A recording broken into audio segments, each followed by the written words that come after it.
যারা আলিমের চেহারা দেখলো নবী বলছেন তারা যেন আমার চেহারা দেখে নিল। সুবহানাল্লাহ।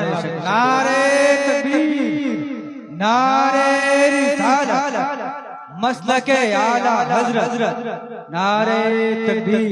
আল্লাহর নবী আরো হাদিস পাকে বলেন, মান সাফাহা আলিমান ফাকাদ সাফাহানি।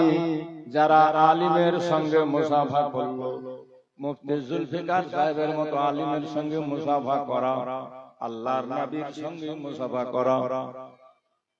শুধু তাই নয়, হাদিস পাকে আমার নবী কয়, মান জালাসা ইনদাল আলিমি সাতাইন আও কালামাহু লুকমাতাইন আও মাশামাহু খুতবাতাইন আও সামিআ মিনহু কালামাতাইন আতাহুল্লাহু তাআলা জান্নাতাইন কুল্লু জান্নাতিন মিথলু দুনিয়া মাররাতাইন। জোরে বলো সুবহানাল্লাহ। নবীর হাদিস শুনে সুবহানাল্লাহ। সুবহানাল্লাহ। আর খালি শের শায়রি শুনতে বলে বাপ রে লাফাচ্ছে ছোড়া গোলারি। প্যান্টাই হতে সব করে পানিওয়ালাই কি, আর যে লাফান লাফাইছে বাপ রে বাপ, কি যে করবে আগামী দিনে তো আল্লাহই ভালো জানে। আল্লাহর নবী বলেন, যারা আলিম ওলামার মাজলিসে 2 ঘন্টা 2 সাত কিছুক্ষণ বসতে পারলো, আলিমকে ভালোবেসে আলিমের সঙ্গে 2 লোকমা খাবার খেলো,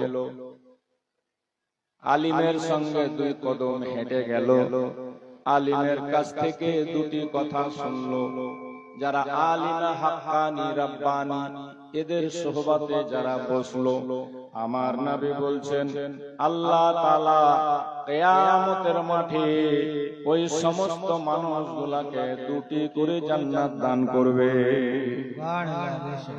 সুবহানাল্লাহ। 2টি করে জান্নাত দান করবে। কুল্লু জান্নাতিন মিথলু দুনিয়া মাররাতাইন। এক একটি জান্নাতের দৈর্ঘ্য প্রস্থ হবে 2টা পৃথিবীর সমান। কত বড় ভাগ্যবান আপনারা। এমন একটা মাহফিলে মজলিসে বড় আদবের সহিত বসা দরকার।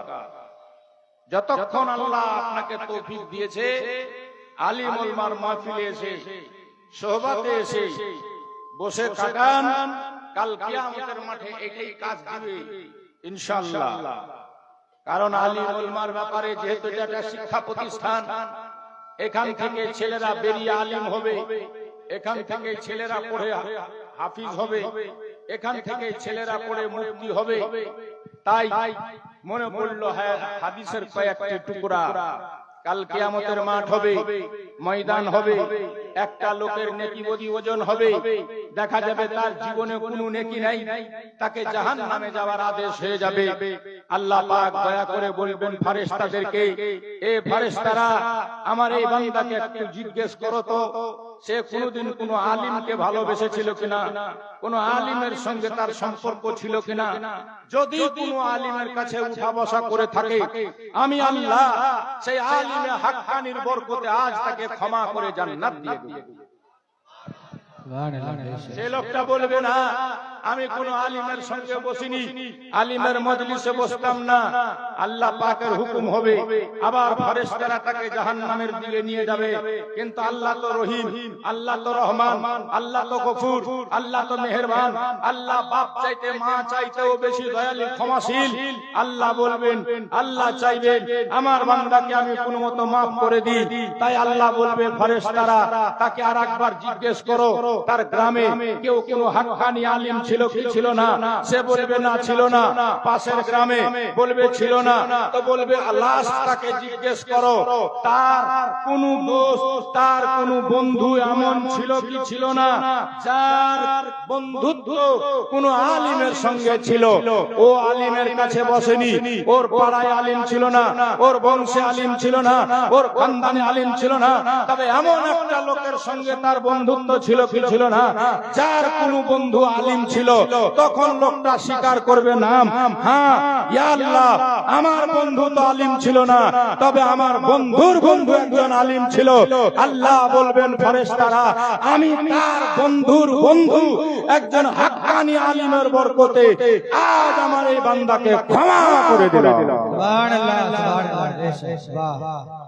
ব্রাদার তাহলে ভাবা দরকার আলিম উলমা এসে পৌঁছাচ্ছে আর শুধু শের শায়রি শুনে আপনারা চলে যাচ্ছেন, বলতে গেলে তো খারাপ হবে। জি জি শের শায়রি শুনে সমাজের কি উন্নতি হচ্ছে বলেন তো? শের শায়রি শুনে মাদ্রাসার কি উন্নতি হচ্ছে বলেন তো? শের শায়রি শুনে মানুষের পরিবর্তন ঘটছে? জালসা জুলুসকে আজকাল মানুষ তামাশা বানিয়ে নিয়েছে। আল্লাহ পাক হেদায়েত করুক, আল্লাহ পাক আমাদেরকে বুঝার তৌফিক দান করুক। সকলে বলুন আল্লাহুম্মা আমিন। যখনই শিক্ষা প্রতিষ্ঠানের জলসায় আসবেন, যখনই আলিম উলমার কাছে আসবেন, চেষ্টা করবেন বসে মহব্বতে নাইবে রাসূলদের কাছ থেকে, ওয়ারিসে আম্বিয়াদের কাছ থেকে কিছু নেওয়ার, কিছু পাওয়ার, তাহলে আপনার আসা যাওয়া রাত জাগা সার্থক হবে। আল্লাহ যেন আমাদের শোনার পর আলিম উলমার সোহবাতে বসার পর আমল করার তৌফিক দান করেন। সকলে বলুন আল্লাহুম্মা আমিন। আর এই পরিবেশগুলোকে চেঞ্জ করুন, এই পরিবেশগুলোকে পরিবর্তন করেন। আজকেও যদি আমাদের যুবকরা না বুঝে, আজকেও যদি এরা না শুধরায়, আর কখন শুধরাবে? চতুর্দিক থেকে আক্রমণ করা হচ্ছে আমাদেরকে, চতুর্দিক থেকে আমাদেরকে অপদস্থ করার চেষ্টা করা হচ্ছে, চতুর্দিক থেকে মুসলমানকে হয়রান পরেশান করার চেষ্টা করা হচ্ছে। তারপরেও মুসলমান নিজের স্বভাব চেঞ্জ করে না, অভ্যাসের পরিবর্তন করছে না, দিনের দিকে অগ্রসর হচ্ছে না। আজ আমাদের এত দুর্দশার কারণটা কি জানেন? डॉक्टर इकबाल लिखेছিল तरीके मुस्तफा को छोड़ना है वजह बर्बादी, तरीके मुस्तफा को छोड़ना है वजह बर्बादी, इसी से हुई कौम दुनिया में बेइख्तियार अपनी, अब भी ना संभलोगे मिट जाओगे ए हिंदी मुसलमानों, तुम्हारी दास्तां तक न रहेगी दास्तानों में। आज भी हो जो बड़ा हिंसा पैदा, ईमान कर सकती है अंदाज़े गुलिस्तां पैदा, आज भी हो जो बड़ा हिंसा पैदा। मेरे दोस्तों, बुजुर्गों, भाइयों, आशा করছি বাংলা সবাই বুঝছেন, অসুবিধা কাউরির নেই। বুঝছেন না? সবাই বুঝছেন? এত কিছু দেখার পর এখনো পরিবর্তন যদি আপনাদের মধ্যে না আসে, এখনো যদি আপনারা মসজিদ মুখী না হন, এখনো যদি মাদ্রাসা নবীর ঘরকে চিনতে না পারেন, এখনো যদি শিক্ষার আলো ঘরে জ্বালাতে না পারেন, তাহলে আপনার ভবিষ্যৎ খুব অন্ধকার। লিখেছে কবি, দোষ নাই আমাদের, কিন্তু দোষ দেখাচ্ছে সবই। কদিন আগে দিল্লিতে বোম বিস্ফোট হলো, এনআইএ তদন্ত করার পর যারাকে সন্দেহমূলক ধরা হয়েছিল তারাই নির্দোষে খালাস পেল। কদিন আগে আপনি শুনে হবে, যখন আই লাভ মোহাম্মদের সুর চলেছিল, একটা মসজিদের উপরে তিনজন হিন্দু ছেলে গিয়ে আই লাভ মোহাম্মদ লিখে মুসলমানকে বদনাম করার চেষ্টা করেছিল। তদন্ত করা যদি সত্যি করে দেখা হয়, মুসলমান তো নির্দোষ, মুসলমান তো কখনোই দোষ করেনি। ভারতে গান্ধীকে মুসলমান মারেনি, ইন্দিরাকে মুসলমান মারেনি, রাজীবকে মুসলমান হত্যা করেনি। তারপরেও সব জায়গাতে মুসলমান আমরা দোষী, সবার নজরে দোষী। কারণটা হচ্ছে মুস্তাফার তরিকা আমরা ছেড়ে দিয়েছি। নবী পাক সাল্লাল্লাহু আলাইহি ওয়াসাল্লাম যে সিস্টেম আমাদেরকে দিয়ে গেছে, সে সিস্টেম থেকে আমরা দূরে সরে গেছি, যার ফলে আজ আমাদের এই বরবাদি। কিন্তু আমরা পরিবর্তন হব কখন? আমরা শিখব কখন?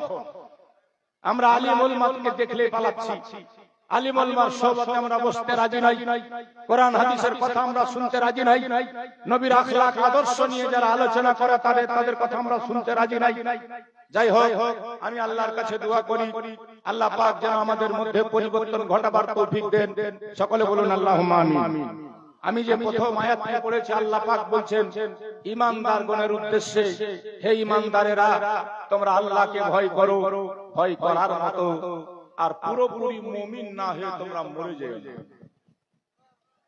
আমরা তো আল্লাহকে ভয়ও করি, আর আমরা হচ্ছি পাক্কা মুমিন, তাই না? কথায় কথায় বলছি দামান নেই ছোড়েঙ্গে, কথায় কথায় বলছি আই লাভ মোহাম্মদ, আর নবীর তরিকা মানি চাহে না মানি। মদও খাবো আমরা, সুদও খাবো আমরা, জুয়াও খেলবো আমরা, ব্যভিচারিতে লিপ্ত আমাদের সমাজ, সমস্ত রকম জঘন্য খারাপ কাজে জড়িয়ে আছি আমরা, আর আমরাই ফের খাঁটি মুসলমান বলে। আমরাই পাকা মুসলমান। আল্লাহ বলেন, ইয়া আইয়ুহাল্লাযীনা আমানুত্তাকুল্লাহা হাক্কা তুকাতিহি, হে ঈমানদারেরা আল্লাহকে ভয় করো, ভয় করার মতো। বেরাদার কারা আল্লাহকে ভয় করেছিল? যদি দেখতে হয় চলেন আমার নবীর জামানায় আমার নবীর সাহাবারা কেমন আল্লাহকে ভয় করা করেছিলেন। একজন সাহাবী নবীর পিছনে নামাজ পড়ে 5 ওয়াক্ত নামাজ পড়ে জামাতের সহিত, জোরে বলেন সুবহানাল্লাহ, সুবহানাল্লাহ, জোরে সুবহানাল্লাহ। এখন দেখলাম আজান হচ্ছে আর মানুষ বেদম গন্ডগোল হয়েছে। বেরাদার আজ আমাদের মসজিদে আজান হয়, হাইয়া আলাস সালাহ,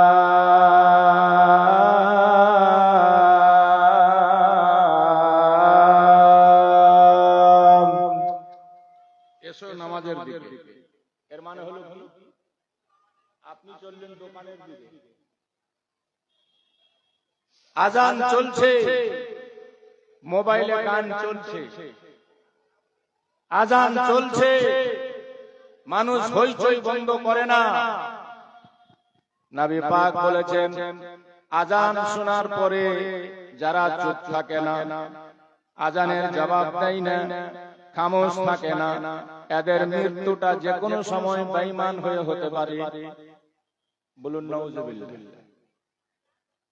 আল্লাহ যেন বাঁচায়। এ বেরাদার বন্ধুগণ ভাই, বেলাল যখন আজান দিতেন নবীর জামানায়, একটা সাহাবী দোকানে থাকতো না, মাঠে থাকতো না, ঘাটে থাকতো না, কাজে থাকতো না, ছুটে যেত আমার নবীর পিছে নামাজ পড়ার জন্য। রাসূলুল্লাহ ইমাম হয়ে নামাজ পড়াতেন, সাহাবায়ে কেরামরা নবীর পিছে নামাজ পড়তেন, 5 ওয়াক্ত নামাজ পড়তেন, নবীর কাছে হাদিস শুনতেন, কোরআন শুনতেন। আল্লাহর নবীকে ফলো করেছেন আমার নবীর প্রত্যেক সাহাবা। তবে দেখা গেল একজন সাহাবী কিছুদিন থেকে ফজরের নামাজ পড়ার পরে মসজিদে দেরি করে না, তাড়াহুড়ো করে বাড়ি চলে যায়। অন্য সাহাবারা দেখতে পেয়ে বলল, ইয়া রাসূলুল্লাহ, ইয়া হাবিবাল্লাহ, নবী গো, আপনার অমুক সাহাবী কদিন ধরে মসজিদে যেন ফজরের পরে একদম দেরি করে না, তাড়াতাড়ি ছুটে বাড়ি চলে যায়, এমনকি দোয়া করার পর্যন্ত অপেক্ষা করে না। ইয়া রাসূলুল্লাহ, কারণটা কি আমরা জানতে চাই। আমার নবী তো গায়বের সংবাদদাতা, নবী তো সব জানেন। তারপরেও সাহাবাদেরকে বলছেন, ঠিক আছে, ও যখন জোহরের টাইমে আসবে তখন তোমরা তাকে জিজ্ঞেস করবে, তুমি এত তাড়াহুড়া করে ফজরের নামাজ পড়ে বাড়ির দিকে চলে যাও কেন? সাহাবী এলো, আমার নবীর সামনে জিজ্ঞেস করা হলো। সেই সাহাবী বলেছিল, ইয়া রাসূলুল্লাহ, ইয়া হাবিবাল্লাহ, নবী গো, আমি আপনার সাহাবী, এমন একজন গরিব মানুষ, ইয়া রাসূলুল্লাহ, আমার বাড়িতে খাবার তো দূরে থাক, পড়ার জন্য একটা ছাড়া দ্বিতীয়টা কাপড় পর্যন্ত না। জোরে বলুন সুবহানাল্লাহ। আমি এত গরিব মানুষটা, আমার বাড়িতে খাবার তো দূরে থাক, আমি আর আমার স্ত্রী দুইজনা, পড়নের কাপড় আমাদের একখানা। জোরে বলেন কয়খানা? আর আজ দেখবেন মুসলমানের বউ বেটিদের বাড়িতে মনে হবে প্রত্যেকটা শোকেসের আলমারি ভরা আছে বিভিন্ন কাপড় চুপড়ে, ঘরে ঢুকলে মনে হবে এটা একটা কাপড়ের দোকান। তারপরেও নামাজ পড়ে না, না পুরুষেরা না মহিলারা, শুধু নারা লাগিয়ে বাড়ি চলে গেলাম। ফজরের আজান হচ্ছে, গোটা গ্রাম শুয়ে আছে জালসা শুনে, লাভটা কি হলো বলেন? কবি লিখছে, কেমন করে ঘুমাও তুমি, কেমন করে ঘুমাও তুমি, ফজর করে কাজা,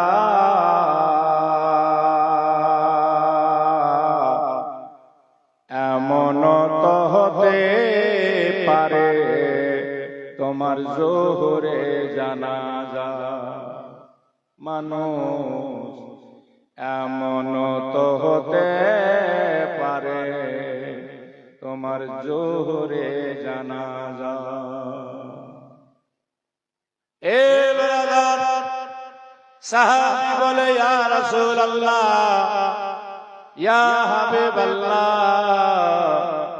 নবী গো, জোহরের নামাজ পড়ে আপনার পিছনে বসে যাই, আপনার সোহবতে বসে কিছু হাদিস শুনি, কোরআন শুনি, কারণ জোহরের টাইমটা অনেক পাওয়া যায়। আসরের নামাজ পড়েও বসে যায়, কিছু দিনের কথা শুনি, টাইম অনেক পাওয়া যায়। মাগরিবের নামাজ পড়েও বসে যায়। হুজুর ফজরের টাইমটা যেহেতু খুব কম, আমি আর আমার বিবি ইয়া রাসূলুল্লাহ ইয়া হাবিবাল্লাহ দুইজনের পরনের কাপড় মাত্র একখানা, বাড়ির মধ্যে একটা গর্ত করে আমি আমার বিবিকে সেই গর্তের মধ্যে গাড়াতে বসিয়ে রেখে আপনার পিছনে জামাতে নামাজ আদায় করতে এসেছি। জোরে বলবেন না? ইয়া রাসূলুল্লাহ, আমি এই জন্য দেরি করতে পারি না, দেরি করলে হয়তো আমার বিবির নামাজ কাজা হয়ে যাবে, তাড়াতাড়ি ছুটে বাড়ি যায়। আমি গিয়ে গর্তের মধ্যে ঢুকে যাই, আমার কাপড়টা খুলে দিয়ে আমার বিবিকে পড়াই, দৌড়িয়ে গিয়ে আমার বিবি ইদারা থেকে পানি এনে ওযু করে আল্লাহর 2 রাকাত ফরজ আদায় করে নেয়। এরা হলো খোদা ভীতু, এরা করতো আল্লাহকে ভয়। আজ আমাদের মধ্যে আল্লাহর ভয় কোথায়? আরো আরেকজন সাহাবীর বয়ান পাওয়া যায়, তিনিও নবীর পিছনে নামাজ পড়ে 5 ওয়াক্ত, ফজরের টাইমে দুয়ার আগে বেরিয়ে যায়। কিছুদিন থেকে দেখা যায় তিনিও যেন দোয়া করছেন না। আল্লাহর নবী সাহাবায়ে কেরামরা জানতে চাইলেন, নবী জিজ্ঞেস করলেন তিনাকে, সম্ভবত তিনার নাম ছিল হযরতে আবু দুজানা, আল্লাহু আলাম বিসসাওয়াব। জিজ্ঞেস করা হলো, আমার নবী জিজ্ঞেস করলেন, তুমি কেন দেরি করো না? মসজিদে ফজরের নামাজ পড়ে তুমি তাড়াহুড়ো করে পালিয়ে যাও কেন? সেই সাহাবী বলেছিলেন, ইয়া রাসূলুল্লাহ, ইয়া হাবিবাল্লাহ, নবী গো, কারণ হচ্ছে হুজুর, আমার যেখানে বাড়ি, আমার আঙ্গনাতে একটা খেজুরের গাছ, আমার আঙ্গনাতে আমার প্রাচীরের পরে পরে একজন ইহুদির বাড়ি, আমার প্রতিবেশী হচ্ছে একজন ইহুদি, ইহুদির আঙ্গনাতে আছে একটা খেজুরের গাছ। ইয়া রাসূলুল্লাহ, এখন খেজুর পাকার মৌসুম হয়ে গেছে, খেজুর যখন পেকে যায়, রাত্রি বেলা বাতাসে ঝুরঝুর করে খেজুর পড়তে থাকে। ইয়া রাসূলুল্লাহ, ইয়া হাবিবাল্লাহ, নবী গো, আমার পাশের বাড়িটা যেহেতু ইহুদির বাড়ি, তার আঙ্গনাতে একটা খেজুরের গাছ আছে, খেজুরের গাছ, খেজুর এখন পাকার মৌসুম হয়ে গেছে। ইয়া রাসূলুল্লাহ, রাত্রি বেলা যখন খেজুর পড়তে লাগে, তো যেমন ওর আঙ্গনাতে পড়ে, ছিটকে কিছু আমার আঙ্গনাতে পড়ে যায়। আমার বাড়িতে ছোট্ট ছোট্ট বাচ্চা আছে। ইয়া রাসূলুল্লাহ, আমি এই জন্য ভোরবেলা আপনার পিছনে বেশিক্ষণ বসতে পারি না, দেরি করতে পারি না। সালাম ফিরিয়ে আমি তাড়াহুড়া করে বাড়ির দিকে ছুটে যাই, কারণ আমার যাওয়ার আগে আমার ছোট্ট বাচ্চাদের যদি ঘুম ভেঙে যায় আর তারা যদি অন্যের গাছ থেকে পড়া খেজুর উঠিয়ে মুখে দিয়ে দেয়, তাহলে আমি কাল কিয়ামতের মাঠে আল্লাহর কাছে কি জবাব দেব? জোরে বলুন সুবহানাল্লাহ। এর নাম আল্লাহর ভয়। কোথায় আমাদের মধ্যে আল্লাহর ভয়? কোন কাজই তো বাদ নেই। চুরি বলেন, চামারি বলেন, 2 নম্বরী বলেন, ধোঁকাবাজি বলেন, বেঈমানি বলেন, গাদ্দারি বলেন, জেনাকারী বলেন, ব্যভিচারী বলেন, লোক ঠকানো বলেন, সুদখোর, মদখোর, ভরে গেছে সমাজ। কোথায় আল্লাহর ভয়? আল্লাহর ভয় যদি দেখতে হয়, চলুন আমরা যে ইমামের তাকলিদ করি, ইমামে আজম আবু হানিফা রাহমাতুল্লাহ তাআলা আলাইহি, যার নাম, বিরাট বড় ব্যবসায়িক ছিলেন, কাপড়ের দোকানদার ছিলেন। দেখুন, ব্যবসা করা শরীয়তে ইসলামে হালাল, জায়েজ আছে। আল্লাহ পাক কোরআনে নিজে বলেছেন, আহাল্লাল্লাহুল বাইয়া ওয়া হাররামার রিবা। আল্লাহ বিজনেসকে, ব্যবসাকে, তিজারতকে জায়েজ করেছে আর সুদ খাওয়াকে হারাম করেছে। মুফতি সাহেব কিবলা বসে আছে, জিজ্ঞেস করবেন, সুদ খেলে হাদিসে পাকে আছে 70 প্রকারের গুনাহ হয়, তার ছোট্ট, সবচেয়ে ছোট্ট গুনাহটাই হচ্ছে 36 বার। 36 বার। কতবার? 36 বার। আপনার মায়ের সঙ্গে জেনা করলে যে গুনাহ হয়, একটা টাকা সুদের খেলে সে গুনাহ হয়। কোথায় আজ আমাদের সমাজ? ব্রাদার বন্ধুগণ, নবী পাক বলেছেন 3 প্রকারের মানুষ মরার পর তাদের মুখ কাবা শরীফের দিকে থাকবে না, অন্য দিকে ফিরে যাবে। 3 প্রকারের লোক আছে যাদের মৃত্যুর পর মুখ কাবা শরীফের দিকে থাকে না। আমরা মাইয়াতকে কাবা শরীফ কিবলামুখী করে রাখি, মরার পরে তাদের মুখ কাবা শরীফের দিকে থাকবে না, অন্য দিকে ফিরে যাবে। সে 3 জন কারা? আমি বলবো ইনশাআল্লাহুল আজিজ। বলার ইচ্ছা অনেক ছিল, শোনাবারও ইচ্ছা অনেক ছিল, কিন্তু আপনাদের পরিস্থিতি পরিবেশ একদমই মোটেই ভালো লাগে না বলে যত তাড়াতাড়ি আমি মাইক থেকে সরে যেতে পারি এটাই নিজের জন্য ভালো মনে করব মনে হয়। তারপরে পরের বক্তাদের বক্তব্য শুনবেন। কয়েকটি কথা, এই যে বিজনেস করা, ব্যবসা করা, তেজারত করা, এক জায়গাতে আমি দেখেছি আল্লাহর নবী বলছেন তোমাদের ভাগ্যের 75% রুজি আছে বিজনেসের মধ্যে, ব্যবসার মধ্যে। তো ব্যবসা করার কথা কোরআন বলেছে, ব্যবসার কথা নবী বলেছে। বিজনেস, ব্যবসা, তেজারত আমার নবী করেছেন, সাহাবায়ে কেরাম করেছেন। ব্যবসা করলে মানুষ তাড়াতাড়ি মালদার হতে পারে। বেরাদার, এই জন্য আপনারা লক্ষ্য করেছেন কিনা, আজকে একটা জাতি, আজকে একটা কওম যে ইসলামের পাকা দুশমন, নবী পাককে কোনোদিনই তারা ভালোবাসেনি, পছন্দ করেনি। সদা সর্বদা নবী পাক দুনিয়াতে আসবে তখন থেকেই তারা দুশমনি করে যাচ্ছে। সেই কওমটার নাম হচ্ছে ইহুদি। কোন কওম? যারা বলেন কোন কওম? যাদের গাদ্দারির কারণে, যাদের ধোঁকাবাজির কারণে আমার নবী তাদেরকে মদিনা ছাড়িয়ে দিয়েছিলেন, মদিনা থেকে তাড়াতে বাধ্য করেছিলেন। যাদের ব্যাপারে কোরআন পাকে আল্লাহ বলেছেন জরিবাত আলাইহিমুজ জিল্লাহ, আল্লাহ তাদের জন্য জিল্লাতকে মুসাল্লাত করে দিয়েছে। এই ইহুদি সম্প্রদায় আমার নবীকে কোনোদিন তারা নবী বলে মানতে পারল না, তারা কোরআনকে বিশ্বাস করে না। তবে নবী পাকের দুটা থিওরি তারা নিয়েছে, দুটা থিওরি। এই দুটা থিওরি তারা ধরে রেখেছে বলে অল্পটুকু ইহুদি, সংখ্যাতে নগণ্য, সামান্য, কিন্তু সারা পৃথিবীকে কাঁপিয়ে রেখেছে। আপনারা দেখছেন এতদিন ধরে ফিলিস্তিনকে দোস্ত পরিশান করে রেখেছে। তবে ফিলিস্তিন একমাত্র এখনো টিকে আছে নিজের ইমানদারির বলে, নিজের তাকওয়ার বলে, নিজের পরহেজগারির বলে। কারণ আল্লাহ বলেছেন ওয়ালা তাহিনু ওয়ালা তাহজানু ওয়া আনতুমুল আ'লাউনা ইন কুনতুম মুমিনিন। যত যা হোক না কেন, যত বিপদ আসুক না কেন, তোমরা ঘাবড়িয়ে যেও না, তোমরা চিন্তিত হয়ো না, তোমরাই জয়লাভ করবে। শর্ত একটাই যে তোমরা পাকা মুমিন হবে। সারা পৃথিবীর বিজ্ঞানীরা পরেশান যে ফিলিস্তিনে হিরোশিমার সাথে কয়েক গুণে বেশি বম্বিং করা হলো, তারপরও ফিলিস্তিন শেষ হচ্ছে না। এর মধ্যে আছে এজন্য জানেন বিধর্মীরা এখন ফিলিস্তিনের সেই কটি মুসলমানকে দেখা বিধর্মীরা বলছে যে আমরা ওদের মতো মুসলমান হতে চাই, ওদের মতো মুসলমান। উদাহরণ দিয়ে বলছে আমরা ফিলিস্তিনের মতো মুসলমান হতে চাই। আমার বলার উদ্দেশ্য, ইহুদিরা নবীকে মানেনি। নবীর দুটা থিওরি ইহুদিরা নিয়েছে, খুব লক্ষ্য করে শুনবেন। এজন্য দুনিয়াতে তারা সাকসেস, কিয়ামতে জাহান্নামে যাবে কোনো সন্দেহ নাই। দুনিয়াতে তারা সাকসেস, দুনিয়াতে তারা সফল, দুনিয়াতে তারা সবাইকে নাচাচ্ছে। আল্লাহর নবী বলেছেন তোমরা তেজারত করো, বিজনেস করো। ইহুদিরা বিজনেসে খুব পাকা। বসে আছে ইসরায়েলে, বিজনেস করছে আপনার এই দেখা গেল যে দিনাজপুরে ওদের বিজনেস চলছে সারা পৃথিবীর কোনা কোনাতে। আপনার বেটা একটা পেপসি খাবে, পয়সা ইহুদিদের কাছে যাবে। আপনি গুগল চালাচ্ছেন, পয়সা ইহুদিরা পাবে। আপনি হোয়াটসঅ্যাপ চালাচ্ছেন, পয়সা ইহুদির কাছে যাবে। আপনার ছেলে আজকে আপনার বিভিন্ন গেম খেলছে, পয়সা তার ইহুদিদের কাছে যাচ্ছে। তো ইহুদিরা এক নম্বর ব্যবসা ধরে নিয়েছে। দুই নম্বর নবী পাক বলেছেন উতলুবুল ইলমা ওয়ালাউ কানা বিসসিন, তোমাদেরকে যদি চীন যেতে হয় তবুও যাও, জ্ঞান অর্জন করো, বিদ্যা শিখো। আমরা তো এটা নিতে পারলাম না।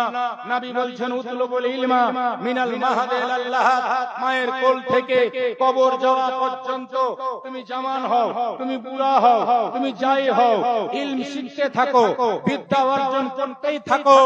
তো ইহুদিরা সব ছোট ছোট বাচ্চা থেকে শুরু করে বড় পর্যন্ত একটা ওদের মধ্যে মূর্খ পাবেন না। সবাই শিক্ষিত, সবাই হায়ার এডুকেটেড, সবাই আপনার জেন্টলম্যান, সবাই হচ্ছে জ্ঞানী, সবাই হচ্ছে বিজ্ঞানী, সবাই হচ্ছে ফিলোসফি। তো আমার নবীর এই দুটা থিওরি তারা নিয়েছে। এক, বিজনেস করতে হবে, দুই, শিক্ষা শিখতে হবে। আর আমরা সেই নবীর দামান বলছি নেই ছোড়েঙ্গে। আর না আছে আমাদের মধ্যে শিক্ষা, না আছে বিদ্যা, যত মূর্খ সব আমাদের সমাজ। কথা ঠিক বলছি না ভুল? যত মূর্খ দেখেন আমাদের সমাজে। আজ মূর্খ না থাকলে এই দশা হয় জালসা। মূর্খ বেড়ে যাচ্ছে বলেই আলিমুল মার কদর নেই, জালসার ইজ্জত নেই, ওয়াজ নসিহতের মানুষের কাছে দাম নেই। শিক্ষিত লোক কোনদিনই এভাবে মাহফিল ছেড়ে উঠে চলে পালিয়ে যেতে পারে না। তো বেরাদার বন্ধুগণ, আমার বলার উদ্দেশ্য ইমামে আজম আবু হানিফা, যার আমরা তাকলিদ করি, যার আমরা মাসলা অনুপাতে চলি, বিরাট বড় কাপড়ের বিজনেসম্যান ছিলেন, ব্যবসায়িক ছিলেন। তিনার কাপড় দোকান কর্মচারী দিয়ে চলতো, হোলসেল দোকান ছিল, কয়েকটা কর্মচারী দোকানে কাজ করত। একবার বিদেশ থেকে একটা ব্যান্ডেলে কাপড়, কিছু খারাপ, যাকে আমরা গদি পচা কাপড় বলি, গদি পচা কাপড় এসছে। ইমাম সাহেবকে বলা হলো, হুজুর একটা ব্যান্ডেলে কিছু খারাপ কাপড় চলে এসছে। ইমামে আজম আবু হানিফা বললেন, বাবা, কাউকে ভুল করে ধোঁকা দিয়ে এই কাপড়টা তোমরা বিক্রি করে দিবা না। যে নিতে আসবে তাকে খুলে ভিতরটা দেখিয়ে দিবা, যে হিসাবে সে দাম বলবে সেই হিসাবে তার কাছে বিক্রি করবা। বলুন সুবহানাল্লাহ। ব্যবসা তো আমরা করি সম্পূর্ণ 2 নম্বরই। 3 টাকার কিনে বলছি যে 5 টাকাতে আমার কিনাই নাই, তো 8 টাকাতে দিব কি করে? আর কিনেছি 3 টাকায়। সরাসরি মিথ্যা কথা। ব্যবসা হালাল, কিন্তু কথার মাধ্যমে আমরা হারাম বানিয়ে নিচ্ছি। কত আমরা মুত্তাকি। দেখেন মুত্তাকি কাকে কয়? ইমাম আজমের লোকেরা ওই কাপড়ের ব্যান্ডেলটা কাউরির কাছে ভুলবশত ভিড়ের মধ্যে ভালো দামে বিক্রি করে দিয়েছে। আমি আর আপনি থাকলে তো খুব খুশি হয়ে যেতাম। যতটি দোকানে আমার কর্মচারী ছিল তাদেরকে ডেকে বলছেন, ইমাম আজম আবু হানিফা হঠাৎ একদিন মাসের শেষে বলছেন, বাবা, কাপড় তো বিক্রি হয়ে গেছে, দোকান খালি প্রায়। যে ব্যান্ডেলে খারাপ কাপড় এসেছিল সেটা কোন দামে বিক্রি করেছো তোমরা বলো। জোরে বলুন সুবহানাল্লাহ। জোরে বলুন না সুবহানাল্লাহ।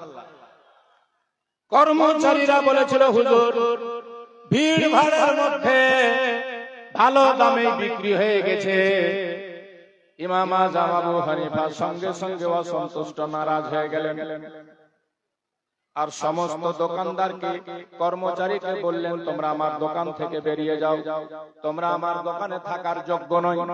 তার মানে কাকে ধোঁকা দিয়ে তোমরা বোকা বানিয়েছো। ওই ব্যান্ডেলটা যত টাকাতে বিক্রি করেছো টাকা আমাকে দাও। সম্পূর্ণ টাকা নিয়ে হযরত ইমাম আজম আবু হানিফা গরিব দুঃখীকে সাদকা করে দিয়েছেন। জোরে বলুন সুবহানাল্লাহ।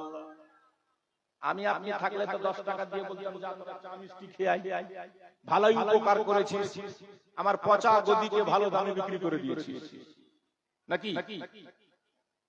কার নাম মুত্তাকি কাকে বলে? মুত্তাকি ওই ইমাম আজম আবু হানিফার কাছে একটা লোক একটা মাসলা জানতে গেছে। বাবা, মাসলাটা হচ্ছে, যে লোকটা যাচ্ছে সে লোকটা বড় গরিব, নিজের জমি জমা নাই। তার বাড়ির পাশে এক জমিদারের অনেক জমি, জমিদার জমির দিকে দেখতেও যায় না, অনেক জমি পতিত পড়ে থাকে। এই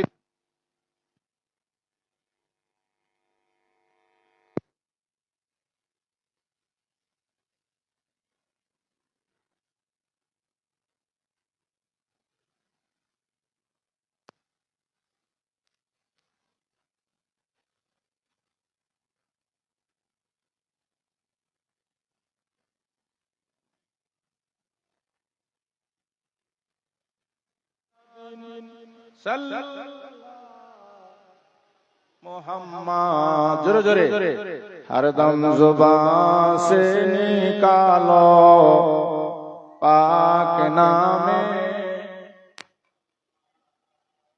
अल्लाहुम्मा सल्ले अला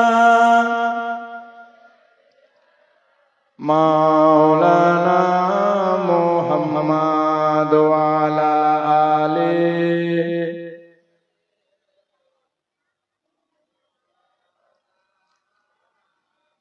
একটা গরিব মানুষ, জমি জায়গা কম, পাশেই এক জমিদারের অনেক জমি। জমিদার ঘুরেও দেখে না, বিঘাকে বিঘা পতিত করে থাকে, কোনদিন যায়ও না। তো গরিব মানুষটা ভাবলো, আমার তো জমি কম, আমার তো জমি নেই, নুন আনতে পন্থা ফুরাই, আমার বাড়িতে খাবারের ব্যবস্থা নাই। তো যদি জমিদারের কিছু জমি আমি চাষ করে খাই, ও তো দেখতেও আসে না। অনেক জমি পড়ে আছে বেকার। গরিব মানুষটা অন্যের জমি, জমিদারের জমি, কিছু আপনার লঙ্কা লাগাই, কিছু আলু বুনে দেয়, কিছু বেগুন বুনে দেয়, কিছু পেঁয়াজ রসুন লাগিয়ে দেয়, এমনি করে খায়, তার দিন যায়। একদিন হঠাৎ তার মনে প্রশ্ন জাগলো, জমিটা তো আমার নয়, যদিও মালিক বাধা দেয় না, যদিও জমির মালিক দেখতে আসে না, তবু আমার জন্য এটা খাওয়া যায় হচ্ছে কি হচ্ছে না। যাই তো আমি একটু ইমাম সাহেবকে জেনে আসি। বেরাদার, আজকালকার মানুষ খাওয়ার আগে ইমামকে জিজ্ঞেস করে না, এটা আমার জন্য খাওয়া যায় না না যায়, এই মাংসটা খেতে পারবো কি পারবো না, এটা আমার জন্য নেওয়া যায় কি না যায়, এটা আমরা নিতে পারবো কি পারবো না। বেটা বেটির বিয়ে দিচ্ছে, আমি ডিমেন্ড নিতে পারবো কি পারবো না। আলী মোল্লার কাছে জানতে যাবে না, যাবে কখন? যখন বিবিকে তালাক দিয়ে দিয়েছে। ঘুরিয়ে নিতে পারবো কি পারবো না হুজুর? হ্যাঁ, 100 তালাক পর্যন্ত দিচ্ছে আগে, 100। তারপরে বলছে যে ঘুরিয়ে নেওয়া যাবে কি, তখন মুফতি সাহেবের কাছে যাবে। একবার আমাদের লোক, আমাদের সমাজের কোন লোক ইমাম সাহেব, মাওলানা সাহেব, মুফতি সাহেবের কাছে গিয়ে জিজ্ঞেস করবে না, হুজুর আমার বছরে এতটা ধান হয়েছিল, শরীয়ত মোতাবেক ওসুর কতটা বের করতে হবে, আমার এতটা কামাই হয়েছে, আমাকে যাকাত কতটা দিতে হবে, একবারও বছরের শেষে জিজ্ঞেস করলো না। হারাম হালাল যা পাই সবই খেয়ে যায়। এই তো হচ্ছে আমরা বাবাজি ভাই, আর আমাদের দ্বারা হবে কি? শুনুন, ওই লোকটার মধ্যে ভয় হলো, আমি অন্যের জমি চেপে খাই, আমার জন্য খাওয়া যায় কিনা। একটু আমি ইমাম সাহেবের কাছে জানতে যাই। মনটা যেন বাধা দিল, বিবেকটা যেন বাধা দিল। ছুটে ছুটে ইমামে আজম আবু হানিফার বাড়িতে গেল দেখা করতে। জোরে বলুন সুবহানাল্লাহ। এটা আমার জন্য খাওয়া যায় না না যায়? জমিওয়ালা দেখেও না, বাধাও দেয় না, জানেও না, কিন্তু আমি জমি চাষ করে খাচ্ছি, এটা আমার জন্য কত কি, এটা জানার জন্য ইমাম সাহেবের বাড়িতে গেছে। দরজায় কড়া নড়ালো, টকা মারলো। ভিতর থেকে মহিলার আওয়াজ দিল, কে? বলে আমি একজন এই এলাকার লোক, একটা মশলার জানার জন্য ইমাম সাহেবের কাছে এসেছি, ইমাম সাহেব আছে কি নাই। বাড়ির মেয়েরা বলল, ইমাম সাহেব গেছেন পুকুরে পুষ্কুনিতে গোসল করতে, তুমি হয় বসে অপেক্ষা করতে পারো, না হয় গিয়ে ওখানে তোমার মশলা জেনে নিতে পারো। বলে আমি ইমাম সাহেবকে চিনি না, চিনবো কেমন করে? বলে দেখবে ইমাম সাহেব ভিজা কাপড়ে গোসল করার পর মাটির কলসি ভরে, ঘড়া ভরে, এক ঘড়া পানি গর্দনে করে বাড়ির প্রয়োজনের জন্য, মেয়ে ছেলেদের জন্য নিয়ে আসবে। ওটাই হলো ইমামে আজম। জোরে বলুন সুবহানাল্লাহ। লোকটা ছুটে গেল। আমি আর অপেক্ষা না করে যাই, ইমাম সাহেবের সঙ্গে দেখা করা হবে, আমার মশলাটা জেনে নেওয়া হবে। ইমাম সাহেব আসছিলেন, রাস্তার পথিমধ্যে দেখা হয়ে গেল, সালাম জানালো। ইমাম সাহেব বলছে, বাবা কে তুমি, কোথাকার? বলে হুজুর আমার বাড়ি অনেক দূর, আমি চিন্তাতে আছি প্রচুর, একটা কথা জানতে চাই হুজুর, একটুখানে দাঁড়াবেন। ইমাম সাহেব দাঁড়িয়ে গেল। বলে হুজুর একটু বসে গেলে ভালো হয়। ইমাম সাহেব রাস্তাতেই বসে গেলেন। ইমামে আজম আবু হানিফা রাহমাতুল্লাহ তাআলা আলাইহি কলসি মাটির কলসি ভরা পানি কলসি ভরা মাটিটাকে দুই হাঁটুর উপরে নিয়ে জাঙ্ঘের উপরে করে নিয়ে প্রচন্ড রৌদ্র ছিল, মাটি উত্তপ্ত হয়েছিল, গরম বালিতে বসে পড়লেন রাস্তার মাঝখানে। তখন লোকটা বলছে, হুজুর এত কষ্ট করার কি দরকার আছে, কলসিটা মাটিতে রেখে দিলে তো হয়, তারপরে আমরা গল্পটা সেরে নিব। ইমাম আজম বলছেন, বাবা আমার কলসির তলাটা এখন ভিজে আছে, আমি যদি মাটিতে রেখে দিই আমার কলসির তলাতে মাটি লেগে যাবে, জানি না এটা কার মাটি, আমার তো এই জমি নয়, মাটি নয়, সে মাটি আমার কলসির তলাতে লেগে আমার বাড়ি যদি চলে যায়, বলো আমি আমার আল্লাহর কাছে কি জবাব দেব? জোরে বলুন সুবহানাল্লাহ। আমি আপনি মুত্তাকি, যত দু নম্বরই সব আমরা জড়িয়ে আছি কাজ, আর খালি মুখে নারা, এদিক থেকে নারা ওদিক থেকে নারা, দামান नहीं छोड़ेंगे, फाड़ के फेंक देंगे, क्या जो करेंगे तो अल्लाह। আর বাড়িতে গিয়ে দেখো মসজিদ ফাঁকা। डॉक्टर इकबाल বলেছে, मस्जिद तो बना ली माँ के हरारत वालों ने, मान अपना पुराना पापी था बरसों में नमाजी बन ना सका, वो एक सज्जा जिसे तू गिरा समझता है, हजार सज्जे से आदमी को देता है निजात। হে মানুষ, অবহেলায় যে নামাজগুলি তুমি ছেড়ে দিয়েছো, জীবনের হয়তো একটা সিজদা তোমার নিজাতের কারণ হয়ে যাবে। যে নামাজ তুমি কাজা করে দিয়েছো, অবহেলাতে ছেড়ে দিয়েছো। कर जवानी में इबादत काहे लिए अच्छी नहीं, जब बुढ़ापा आ जाए तो बात कुछ बनती नहीं। মানুষ বয়স্ক হয়ে গেলে ওযু রাখতে পারে না, ঠিকভাবে ওযু আদায় করতে পারে না, ঠিকভাবে রুকু আদায় করতে পারে না, ঠিকভাবে সিজদা করতে পারে না। হে যুবক, তুমি নিজের বয়সটা কোন জায়গাতে খাটাচ্ছ, পাই পাই করে খোদার কাছে তোমাকে হিসাব দিতে হবে। আজকে তুমি রং তামাশায় ঘুরে বেড়াচ্ছ, আজকে তুমি মেলাতে আর ঠেলাতে ঘুরে বেড়াচ্ছ, আজান হচ্ছে মসজিদ থেকে ডাক দিচ্ছে, এসো নামাজের দিকে, এসো কামিয়াবির দিকে, তুমি মসজিদের দিকে আগাচ্ছ না। সেদিন তুমি মরবা, কি জবাব দিবা? কারণ কাল কিয়ামতের মাঠে সর্বপ্রথম যেটা প্রশ্ন করা হবে, বলা হয়েছে রোজে মাহশার জাগাদাস বুয়াত আব্বালে পুশিস নামাজ বুয়াত, পৃথিবীর কিচ্ছু জিজ্ঞেস করা হবে না। তোমার বাড়ি ঘর কেমন ছিল, তোমার চেহারা মোহরা কেমন ছিল, তোমার ধন দৌলত কি ছিল, কিচ্ছু প্রশ্ন করা হবে না।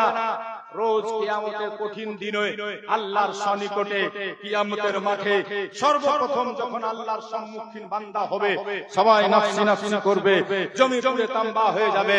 সর্বপ্রথম যেটা প্রশ্ন করা হবে সেটা নামাজ সম্পর্কে। কি সম্পর্কে? এজন্য বলেন কি সম্পর্কে? নামাজ সম্পর্কে। অবহেলায় দিন কাটাও। কবি লিখছে, ভুলো না ভুলো না ভুলো না মুসলমান, কি বলতেছে শোনো কোরআন। জোরে বলুন সুবহানাল্লাহ। ভুলো না ভুলো না ভুলো না মুসলমান, কি বলতেছে শোনো কোরআন। দুনিয়ার রঙেতে কেন রঙেছো, আল্লাহ তাআলাকে ভুলে রয়েছো। দুনিয়ার রঙেতে কেন রঙেছো, আল্লাহ তাআলাকে ভুলে রয়েছো। হায়রে দুনিয়ার রং ইমানের দুশমন, হায়রে দুনিয়ার রং ইমানের দুশমন, কি বলতেছে শোনো কোরআন। ভুলো না ভুলো না ভুলো না মুসলমান, কি বলতেছে শোনো কোরআন। ভুলো না ভুলো না ভুলো মুসলমান কি বলতেছে শোনো কুরআন। क्या हो गया मुसलमान तेरे ईमान को, क्यों तूने ताक में रख दिया कुरान को। आज একটা মুসলমানের বাড়িতে কোরআন তেলাওয়াত হয় না। কথা ঠিক না ভুল? যে বাড়িতে কোরআন থাকে তেলাওয়াত হয় না। কোরআন যেদিন আল্লাহর কাছে অভিশাপ করে দিবে, বদদুয়া করে দিবে, মাবুদ এরা আমার কদর করে না, ইজ্জত করে না, তুমি এদের বাড়িতে কাউরির অ্যাক্সিডেন্ট ঘটাও, কাউরির মরণ ঘটাও, মরবে তখন 40 আমাকে বের করে পড়বে।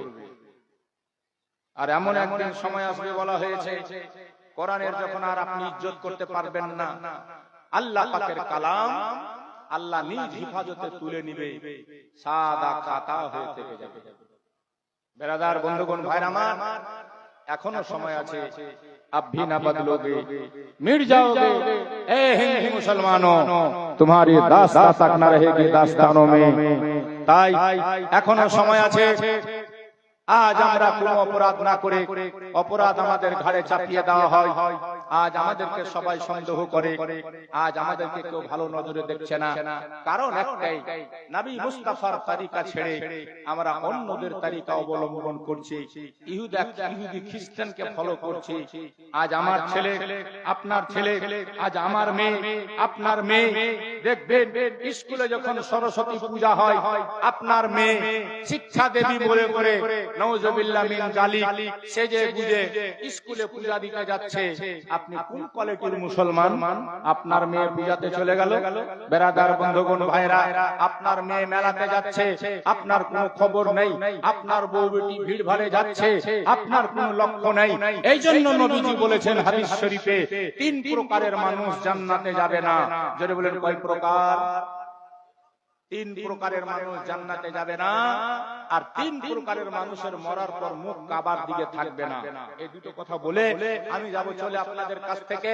তবে বলছিলাম যে প্রশ্নকারীটা ইমাম আজম আবু হানিফার কাছে প্রশ্ন করতে গেছিল, ইমাম আজমের কাজ দেখে, ইমাম আজমের আচার দেখে, ইমাম আজমের আচরণ দেখে, ইমাম আজমের তাকওয়া দেখে, ইমাম আজম আবু হানিফার পরহেজগারি দেখে সে ওখান থেকে ফিরে যাচ্ছে আর বলছে, হুজুর আমি উত্তর পেয়ে গেছি। বলুন সুবহানাল্লাহ।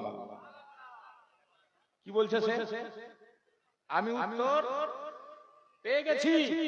ইমাম সাহেব বলছে, বাবা তুমি প্রশ্ন করবে না, কি জন্য এসেছিলে আমার কাছে? এতক্ষণে কথা বলছেন, হে স্টেজে এত কথা বলা হয়। ইমাম আজম বলছে, তোমার প্রশ্নটা জানবে না? তো বলছে, হুজুর আমার প্রশ্ন জানা হয়ে গেছে। কি প্রশ্ন? কেমনি করে জানলেন? বলে, হুজুর আপনার জন্য কলসির তলাতে একটু মাটি লেগে যাবে বলে আপনি ভয় করছেন, তাই ভিজা কলসিটা মাটিতে রাখবেন না।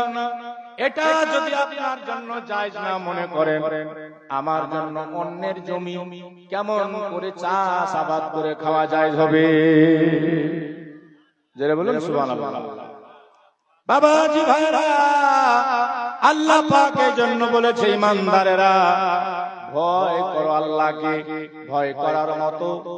আর তুমি পুরোপুরি মুমিন মুসলমান না হয়ে মরে যেও না। আল্লাহকে ভয় করতে শিখুন, আল্লাহকে ভয় করতে শিখুন। আপনার বাহ্যিকটা চকচক দেখালে হবে না, অন্তরটা পরিষ্কার করতে হবে। মন থেকে মগজ থেকে পরিষ্কার করে সমস্ত নাজায়েজ জিনিসকে বর্জন করে নবী পাকের হাদিস অনুপাতে, শরিয়ত অনুপাতে পঙ্খু রূপে যেদিন আপনি চলবেন, আপনার আচার, আপনার বিচার। আমার নবীকে জিজ্ঞেস করা হয়েছিল সহিহ হাদিসের কথা, আল্লাহর নবীকে প্রশ্ন করা হয়েছিল, মানিল মুসলিম ইয়া রাসূলুল্লাহ। বুখারী মুসলিমের মুত্তাফিক আলাই হাদিস। নবীকে প্রশ্ন করা হলো, ইয়া রাসূলুল্লাহ মুসলমান কার নাম? আমার নবী বলছেন, আল মুসলিমু মান সালামাল মুসলিমুনা মিন লিসানিহি ওয়া ইয়াদিহি। নবী পাক বলেন মুসলমান তার নাম যার হাত দ্বারা যার জুবান দ্বারা অন্য কোন মুসলমান দুঃখ না পায় কষ্ট না পায় সেই হলো মুসলমান। আমরা যে কোন মুসলমান একটু ভেবে দেখে। কবি লিখেছে ভাভরে নিরালা আজ গজব কেন রে দুনিয়া, ভাভরে নিরালা আজ শান্তি কেন নাই রে দুনিয়া। টিভির বাজার গরম হলো, ছেলে মেয়ে সবাই যায়, আর নামাজ রোজার ধার ধারে না, সুদের পয়সায় মাল বাড়ায়। হাজি গাজি নামাজির বউ বেটিকে দল বানিয়ে বানিয়ে সবচেয়ে সুদখোর বানিয়ে দিয়েছে। কথা বলেন ঠিক না? দল দল দল চলছে না? না না, সুদের বাজার গরম হলো, নামাজ রোজার ধার ধারে না, সুদের পয়সায় মাল বাড়ায়, আর সেই পয়সাতে হজ করিয়া ইমানদারের ভাব দেখায়। ভাভরে নিরালা গজব কেন রে দুনিয়ায়, ভাভরে নিরালা আজ শান্তি কেন নাই রে দুনিয়ায়। নারীরা সব স্বাধীন হলো, পুরুষেরা দরকার না। 1000 করে দিচ্ছে, বলছে যে 1000 আরো বাড়বে। এমনি তো মানে লাগাই না, আরো মানে লাগাই। কছে নারীরা সব স্বাধীন হলো, পুরুষেরা দরকার নাই। পুরুষ নিয়ে কি করিব, নিজের কামাই নিজে খায়, আর সাইকেল থেকে শুরু করে, সাইকেল থেকে শুরু করে রকেট বিমান মেয়েরা সব চালায়। আমি গত মাসে গেছিলাম বোম্বাই, পাইলটটা হচ্ছে মেয়ে, রকেট বিমান সব চালাচ্ছে। কিন্তু মেয়েদের কি এই জন্য আল্লাহ তৈরি করেছিল? জি, সিভিক পুলিশ হয়ে সারা দিন সারা রাত মোড়ে মোড়ে দাঁড়িয়ে থাকছে মুসলমানের বউ বেটি, এই জন্য আল্লাহ তৈরি করেছিল? আল্লাহর নবী বলেন 3 প্রকারের মানুষ জান্নাতে যাবে না। কয় প্রকার? জোরে বলেন কয় প্রকার? বলে দেব, বলে দেব কে কে? হ্যাঁ, তাহলে 3টা লোক আমি দেখতে চাইছি মাত্র। এই দারুল উলুম হিফজুল কোরআনের জন্য 11,000 টাকা নিয়ে কে দাঁড়াবে এই কথাগুলো জানার জন্য। আমার প্রিয় নবী বলেছেন 3 প্রকারের মানুষ জান্নাতে যাবে না। সেই লোকগুলো আমাদের সমাজে আছে। তারা কারা একটু জেনে নেন। 11,000 মাত্র 3টা লোক। দরদি, নবীর আশিক, বাপ মাকে ভালোবাসে। আজকে এতগুলো হাক্কানি রাব্বানি উলামায়ে কেরাম বসে আছেন, হাফিজে কোরআনরা বসে আছেন। সবাই আপনাদের জন্য হাত তুলে দোয়া চাইবেন। নবী পাকের হাদিস আছে, লা ইয়াতাবাদদালুল কদরু ইল্লা বিদুআ, তাকদীর नहीं बदलती मगर दुआ से बदल जाती है। তাকদীর পর্যন্ত ভাগ্য লিপিকে নবী বলেছেন দুআতে পাল্টে যায়। আর কিছু ভাইরা আছে দুআ করাই ছেড়ে দিয়ে, আর নবী বলছেন দুআতে কিসমত পর্যন্ত পাল্টে যায়। নবী বলেন দুআ ও মখমুল ইবাদত, দুআ হচ্ছে সমস্ত ইবাদতের মগজ। আর এরা দুআই খুঁজে পায়। ইবাদতের মগজ হচ্ছে দুআ, নবী পাক বলেন। তো সবাই দোয়া করবেন আপনাদের জন্য। আলিম ওলামারা বসে আছেন, আপনাদের জন্য দোয়া চাইবেন। হাফিজে কোরআনরা বসে আছে, আপনাদের জন্য দোয়া চাইবে। মাত্র 3টা লোক, ছেলে হোক মেয়ে হোক, পারবেন 11,000 মাত্র 5টা লোক, 5,000 মাত্র 10টা লোক 2000 2000 2000, মাত্র 20টা লোক আমি দেখতে চাই 1000 1000 1000, মাত্র 40টা লোক দেখতে চাই 500 টাকা নবীর ঘর মাদ্রাসার। যদি নবীকে মহব্বত করেন, আই লাভ মহব্বত বলেন, তাহলে এটা সত্যি করতে হলে নবীর ঘরকেও বলতে হবে আই লাভ মাদ্রাসা। কারণ আল মাদ্রাসা তো বাইতি, মাদ্রাসা নবীর ঘর। নবীকে যে ভালোবাসবে সে নবীর ঘরকে ভালোবাসবে, নবীকে যে ভালোবাসবে সে নবীর দেশ মদিনাকে ভালোবাসবে। এজন্য তো আমরা বলে থাকি সোনার মদিনা তোমায় ভুলতে পারি না, আমার নবীর মদিনা তোমায় ভুলতে পারি না। ভুলিনি ভুলবো না ভুলতে পারি না, সব ভুলব কিন্তু তোমায় ভুলতে পারি না। জোরে বলো সুবহানাল্লাহ। এটাই যদি মাটি ছেড়ে দিতা মনে হচ্ছে কি যে করবে, এখন বোঝা যায় না। জোরে বলুন ইয়া রাসূলুল্লাহ, হাত উঠে বলুন ইয়া রাসূলুল্লাহ। আর যে কয়েকটা লোক আমি চেয়েছি দেখতে চাই আপনাদের মধ্যে আছে না নাই? অন্য জায়গা না হলে না হলে এখানকার কেউ কুটুম এসেছে, কাউরির শ্বশুর এসেছে, কাউরির জামাই এসেছে। 11,000 3টা, 5,000 10টা, 2,000 20টা, 1,000 40টা। মাশাআল্লাহ।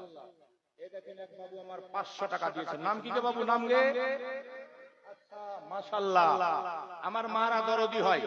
আচ্ছা তাহলে মাদেরকে একটা কথা শোনাবো। সর্বপ্রথম ইসলামে যে শহীদ হয়েছিল, নবীর মহব্বতে জীবন দিয়েছিল, ইসলামের জন্য যে জান দিয়েছিল, সেটা বেটা ছেলে না বেটি ছেলে, পুরুষ না মহিলা জানা আছে? জেনে যাবেন, জানাবো। সর্বপ্রথম ইসলামের জন্য যে জীবন দিয়ে শহীদ হয়েছে, ইসলামের ইতিহাসে যার প্রথম নাম আছে, সে কে? পুরুষ না মহিলা? বেরাদার এরকম অজানা অনেক কিছু আছে, আমরা তো কিছুই জানি না।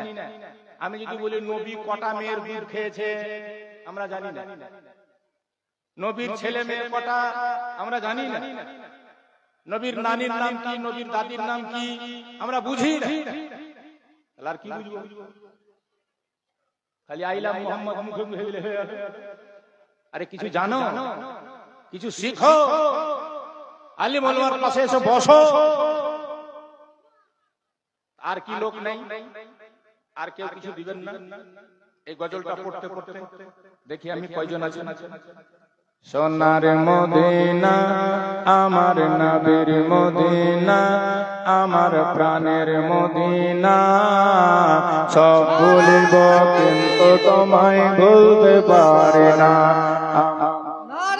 মদিনা مسلك اعلی حضرت علماء اہل سنت، علماء اہل سنت، سرزمین جاجا پور، سرزمین جاجا پور، نعرہ تکبیر، نعرہ رسالت، سبحان اللہ۔ চলে এসেছেন আপনাদের মনের খোরাক শায়ের ইসলাম তাহের। अब एक दिन जलसा कीजिएगा खाली शायर इस्लाम रहेंगे, और एक दिन जलसा कीजिएगा खाली हम लोग रहेंगे, तभी होगा क्या? सुनिएगा, नबी की नात सुनिए, अच्छी बात है, मगर नबी की बात भी सुनिए। सुगरा खातून, सुगरा खातून 250 रुपया, আর 250 रुपये उनका लड़का आइनल। अल्लाह যেন জান্নাত ওদের জন্য করে দেয় ফাইনাল। বেটার নাম আইনাল, মায়ের নাম সুগরা। बीमार है, बीमार सुगरा। সুবহানাল্লাহ, শুনেছেন না? সুগরা কান্দে মদিনায়, আসগার কাঁদে কারবালায়।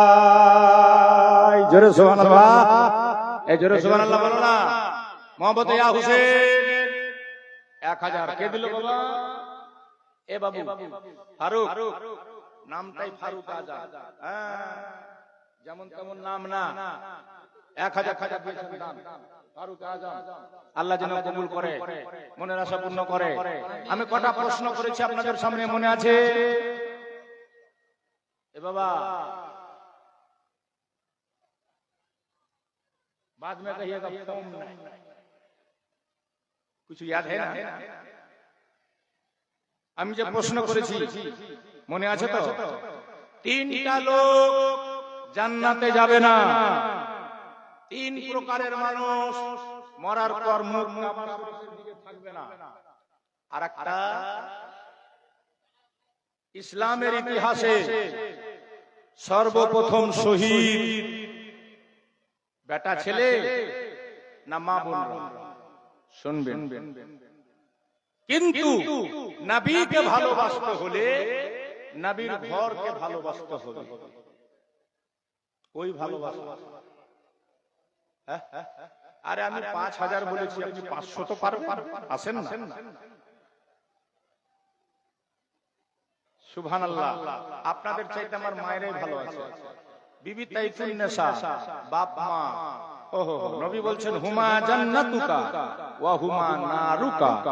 বাপ মাই জান্নাত, বাপ মাই জাহান্নাম। যারা রাজি করতে পারলো বাপ মাকে, তারা জান্নাতে যাবে। যারা নারাজ করেছে, জান্নাতের খুশবু পর্যন্ত পাবে না। বাপ মায়ের জন্য এক বোন দিয়েছে আমার 1000। আল্লাহ যেন ভালো রাখে কারবার। সুবহানাল্লাহ। বোন দিয়েছে নিজের হাতে, দান কবুল করো আল্লাহ, তুমি পাক সুবহান। দানকারী দান কবুল করো নিজের রহমতে, সোনার টুপি পরিয়ে দিও কাল কিয়ামতে। জোরে বলুন আল্লাহুম্মা আমিন। মাশাআল্লাহ। কি নাম বাবু? শাহজাহান, মেরা মিতা। বাহ বাহ, 500 টাকা দিয়েছে মোর মিতা, দান আল্লাহ কবুল করো পাক সুবহান। তাড়াতাড়ি বাবু, তাড়াতাড়ি। 100 টাকা বাপ মা, 100 টাকা মেয়ের নামে। এক ভাই দিয়েছে আমার 200 টাকা। আল্লাহ গো করিও না জীবনে হাত পাকা। সাইদুল, আল্লাহ যেন করে কবুল। নাম হলো সাইদুল, হয় না যেন জীবনে কোনো ভুল। আল্লাহু আকবার। বাবার নামে করেছে বাবু আমার 500 টাকা দান, কবুল করো আল্লাহ, তুমি রহমান। একবার আমার সঙ্গে সবাই বলেন তো, সোনার মদিনা আমার প্রাণের মদিনা, সব ভুলিব কিন্তু তোমায়। জোরে জোরে, সব ভুলিব কিন্তু তোমায় ভুলতে পারি না। ভুলিনি, ভুলবো না, ভুলতে পারি না। সব ভুলিব কিন্তু তোমায় ভুলতে পারি না। আর সে আল্লাহর চেয়ে দামি তুমি হও, খোদার সৃষ্টিতে শ্রেষ্ঠ ভূমি তুমি হও। আচ্ছা, আপনাদেরকে যদি প্রশ্ন করা হয়, আরশে আজম চাইতে, জান্নাত চাইতে, সারা পৃথিবী চাইতে কোন জায়গাটা উত্তম, আফজাল, আলা বলতে পারবেন? ফিরসে সওয়াল। সারা পৃথিবী চাইতে, জান্নাত চাইতে, আরশ চাইতেও দামি কোন জমি, কোন জায়গাটা বলতে পারবেন? জি, মাশাআল্লাহ। আবুল হোসেন 500 টাকা। আল্লাহ না করে হাত ফাঁকা, জান্নাতে হয় স্পেশাল সিট রাখা। সকলে বলুন আল্লাহুম্মা আমিন।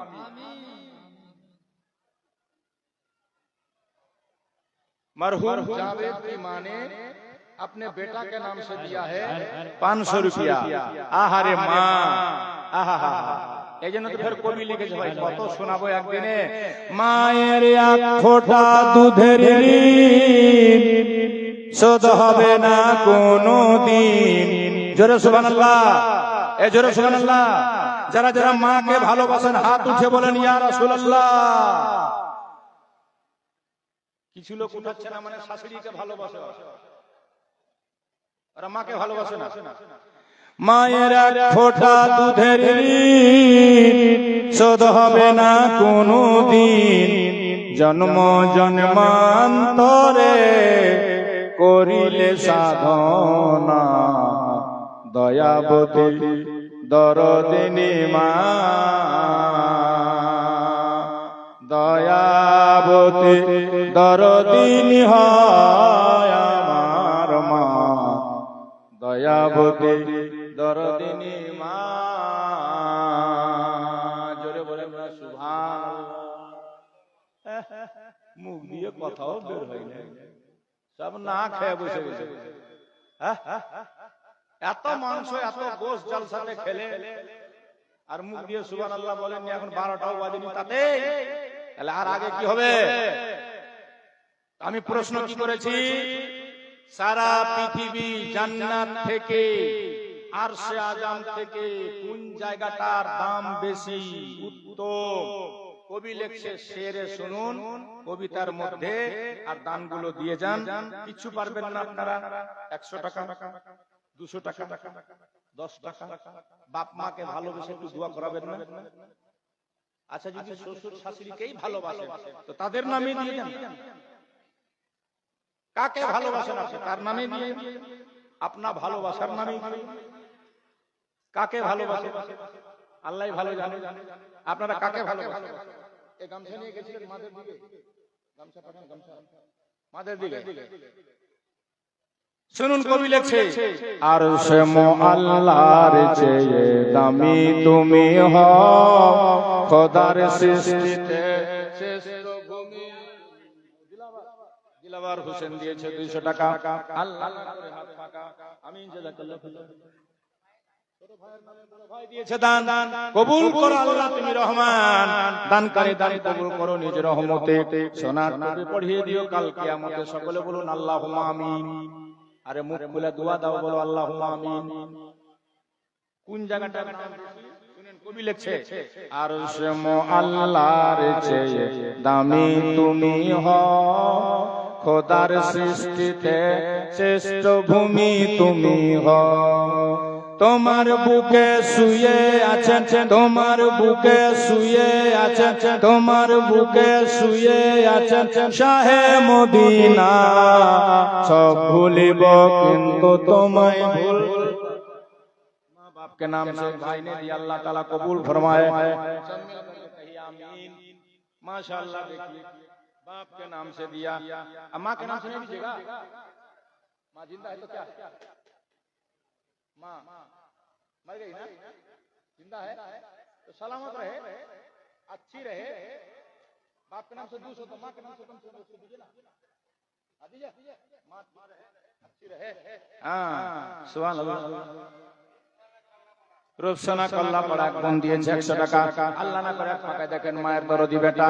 হ্যাঁ মা, হাই রে মা, মায়ের জবাব নাই ভাই। মুজাফফর হোসেন দিয়েছে 500 টাকা। মায়ের জবাব নাই। মা যে কত দুঃখিনী, কত দরদি বাচ্চার জন্য। আজকে অনেকের মা কবরে শুয়ে আছে, মা বলে ডাকতে পারছে না।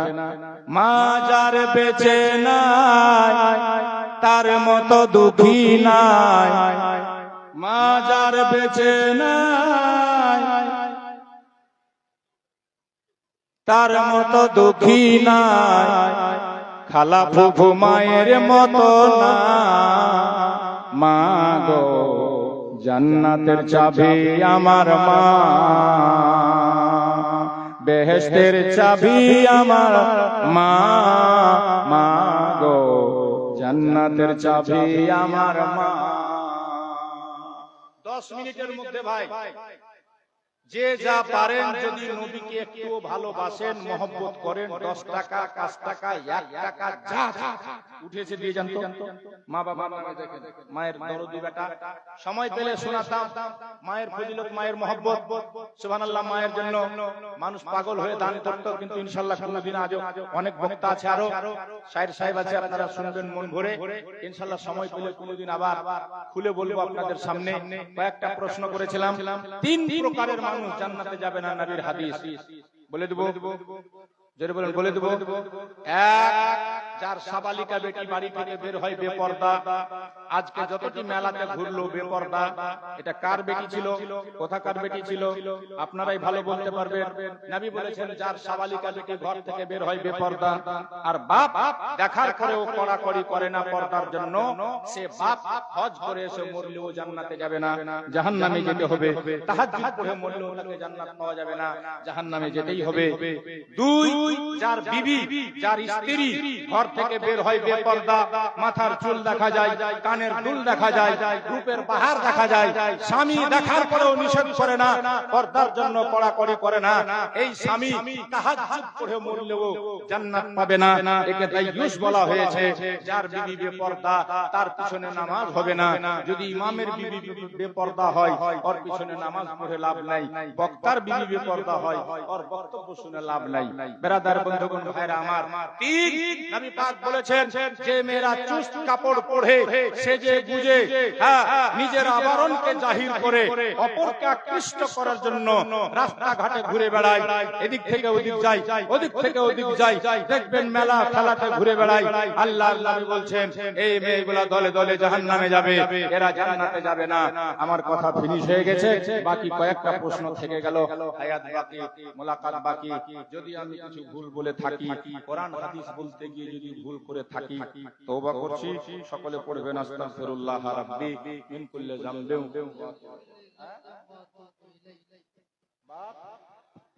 अपना बाप लड़की के नाम से दिया है, अल्लाह कबूल फरमाए। आयत पढ़ेছিলাম, या अय्युहाल्लाযीना আমানুত্তাকুল্লাহা हक़्क़ा तुक़ातिही ওয়ালা তামুতুন্না ইল্লা ওয়া আনতুম মুসলিমুন। হে ঈমানদারেরা, আল্লাহকে ভয় করো পুরোপুরি ভয় করার মতো, আর তুমি মরে যেও না পুরোপুরি মুসলমান না হয়ে। এ ভাই, পুরোপুরি মুসলমান যে হবে সে মিথ্যা কথা বলতে পারবে না, যে পুরোপুরি মুসলমান হবে সে মানুষকে ধোঁকা দিতে পারবে না, যে পুরোপুরি মুসলমান হবে কোনোদিন কাউকে আঘাত করবে না, যে পুরোপুরি মুসলমান হবে সে গাদ্দার হবে না, যে পুরোপুরি মুসলমান হবে সে বেঈমানি করবে না, যে পুরোপুরি মুসলমান হবে সে রং তামাশায় যোগ দিবে না, যে পুরোপুরি মুসলমান হবে ইসলামকে পুরো ফলো করার চেষ্টা করবে। আল্লাহ পাক সকলকে ইসলাম ফলো করে চলার তৌফিক দান করেন। ওয়া আখির